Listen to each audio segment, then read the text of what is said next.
So what's going on, guys? Core Previant here with another how-to. Today I'm going to be showing you guys how to build the 3 cars that currently exist in this version of the game. As you can see, there are 3 different types. The Olga, which is the white one over here on the left, the Ada, the one in the back, and then you have the red Gunther right here in the front. Now each car differs in different ways. So the Olga has 400 spot inventory, the other 2 cars only have 300. All 3 cars only take the small battery. None of the vehicles that are currently in DayZ take the large battery, so don't even bother carrying it around unless you need it for something else. So to build a car, you're going to need the 3 things for an engine compartment. The engine compartment consists of the battery, the spark plug, and the radiator.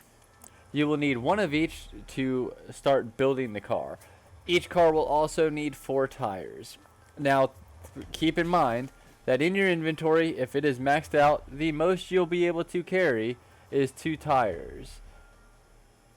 You'll be able to carry 1 in your jacket if you have the biggest jacket, and you'll be able to carry 1 in your backpack if you have a decent sized backpack. It'll also, as you can see, reduce your stamina at the very bottom left to practically 0. Now, I have an Ada right over here to pretty much show you guys from start to finish how you can do it. Now, to put things in the car, you can do this 2 ways. You can tab into the inventory of the vehicle, and this is the easiest way, to be honest. And you can drag it over to the part where it needs to go. Or you can do it the hard way, which is put it in your hands and attach it. But then you have to keep going in and taking it in your hands, tabbing anyway. So it's easier just to tab into the inventory and put it all in, other than having to look around the car to put the tire on and all that. Now, the thing about this, after the car is completely constructed, if you notice that when you turn it on, now let's also assume that you've put gas in it. You have to have a jerry can, a canteen, or a water bottle with gas in it. I think even a cooking pot works. Comment below if you can confirm that. But you will look at the gas tank. It's located in a different spot on each vehicle, but it's going to be on the right backhand side, about right behind the passenger door on the Ada. I'll show you the Gunther and Olga here in a little bit. But you'll just look right there, and it'll ask you whatever your hotkey is for PS4 or Xbox. If you're a PC player, you're just going to left mouse click and hold while it fills up. Be careful not to drink the fuel. You do not need everything on the car. You don't need all the doors. You don't need all the tail. You don't need all that. But you do need 4 tires and all 3 engine parts. Now, after you get in the car and you've put all your parts in, and you notice your car is doing this, putting out a white smoke off the front, do not let that engine run for too long. If you let that engine run for too long, the radiator is going to blow, and it can blow the engine, but most definitely you'll be replacing the radiator. So to stop that from happening, you grab your water bottles and you look at the radiator and you fill it up just like you do the gas tank.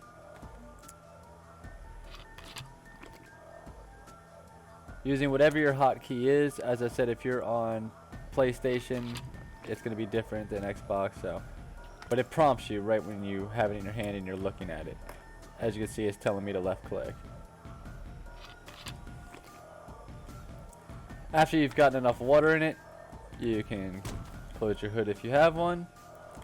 And when you start the car, you should notice no more white smoke. Now, your gas tank is located in the bottom left, along with your radiator fluid. Now, I'm going to tell you guys the ways you actually damage the parts in the car. Your spark plug takes damage every time you start redlining the vehicle. Make sure you shift before you start redlining.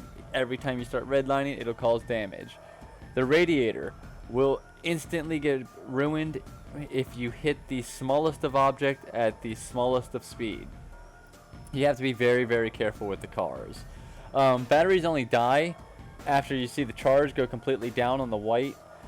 They can be charged using a battery recharger. which looks like this. These red things right here. And for the vicinity, it'll look like that. But it's called a battery charger, and it'll just hook right into the battery, and it'll actually charge it back up so you can reuse it. It's one of the only things in the game that can, or one of the only things for a car that can be reused. Tires, you also want to frequently check them by tabbing into the inventory and just mousing over, or whatever you guys use on PlayStation and Xbox to look at it, because you want to check for damage. If you see that they get blown and worn, you want to use a tire repair kit on them. It's the worst thing to be driving out there with no replacement tire in the car tire to blow. So make sure you guys keep an eye on that. Other than that, that's the only thing you need to do to keep a car running. To drive a car, that's where it starts getting a little bit tricky. At first, you get real used to it real quick. It's not that hard. For PC players, to close the door, it's very hard to do it in third person. You need to do it from first person and just look at the handle and hit F. You're going to want to do the same thing on Xbox and PlayStation 4 as well. So to start the car, it should give you tell you your hotkey at the bottom left to start the engine. Mine is left click, so you just hold the left click and the car is running. Now, to shift gears, for PC players, you will use Q and E. For Xbox players and PS4, you will use the triggers on the top. I don't know the buttons, unfortunately, but you'll hit the triggers on top, and that will shift your gears to reverse, neutral, first, second, third, and fourth. Now, here's the weird thing that takes a little bit to get it. If you want to go in reverse, you put it in reverse, but you don't hold back like you do in most games. You'll still hold forward because it's just obviously the accelerator. Driving can be a little finicky, so you got to be a little bit careful. You don't want to hit any of your other vehicles. If you have any other vehicles, you don't want to hit anything, because blowing that radiator is so easy. We keep a lot of replacement radiators for that purpose. When you're driving on the hill, you'll notice the cars go back a little bit. They will always drift unless you're holding the brake at the same time that you are accelerating. And I think I'm stuck. Yep, I'm gonna have to move. But that is the gist of driving a car. If this helps you guys get going, please comment below. If you guys need any help, feel free to comment below. Thank you guys for watching.